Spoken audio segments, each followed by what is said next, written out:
Bonjour à tous et bienvenue dans cette nouvelle émission Presse l'Actu. Aujourd'hui, avec moi j'ai deux chroniqueuses, Jeanne qui est en 5e. Bonjour. Et Elsa qui est en 5e. Bonjour. Et sans oublier Simon qui est derrière la caméra qui est aussi en 5e. Et Nora qui est la présentatrice en 5e également. Donc on va commencer par Jeanne qui va nous parler des Gilets jaunes. Tout d'abord, j'ai trouvé cette actualité dans le journal Un jour une actu du 30 novembre 2018, numéro 214.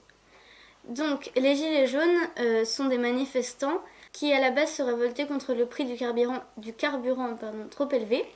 Puis ensuite, les Gilets jaunes ont commencé aussi à se révolter car ils avaient l'impression de s'appauvrir. Donc ils demandaient de l'aide du gouvernement pour augmenter le SMIC. Donc le SMIC, c'est le salaire minimum qu'on donne à quelqu'un qu'on fait travailler. Les manifestants ont d'abord commencé par bloquer des ronds-points, comme à Fontainebleau dans l'article, mais pas que à Fontainebleau, puisqu'ils ont aussi bloqué dans toute la France et aussi dans le Nord. Mais le mouvement continue et d'ailleurs le président a décidé de répondre il y a quelques jours aux Gilets jaunes. On passe maintenant à Elsa qui va nous parler de la couche d'ozone qui se referme. Alors oui, je vais vous parler d'une bonne nouvelle qui est que la couche d'ozone se referme. Donc j'ai trouvé cet article dans le journal Mon Quotidien, le numéro 1662, qui est paru le 28 novembre 2018. La couche d'ozone est constituée de plusieurs couches de gaz à effet de serre naturels qui enveloppent la Terre. C'est grâce à cette enveloppe de gaz que nous pouvons vivre et respirer, car elle nous protège également des rayons mortels du soleil. Les gaz polluants, donc le HCFC et le halon, proviennent des aérosols, des climatiseurs et des réfrigérateurs, donc comme on peut le voir, des objets du quotidien qu'on utilise souvent.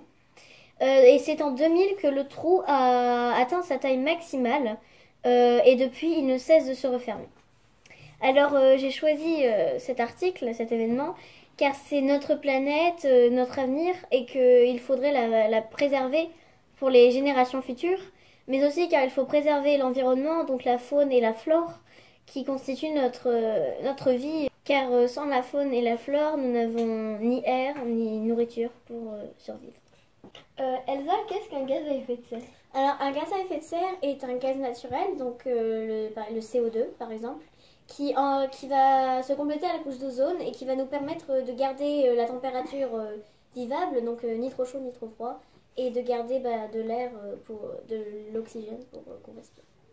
Et Jeanne, pourquoi as-tu choisi cet article ? Eh bien parce que ça m'intéresse beaucoup de savoir plus en détail ce qu'il se passe et que c'est une actu de ce moment. Merci d'avoir suivi la vidéo. N'hésitez pas à liker et partager la vidéo. Au revoir. Au revoir.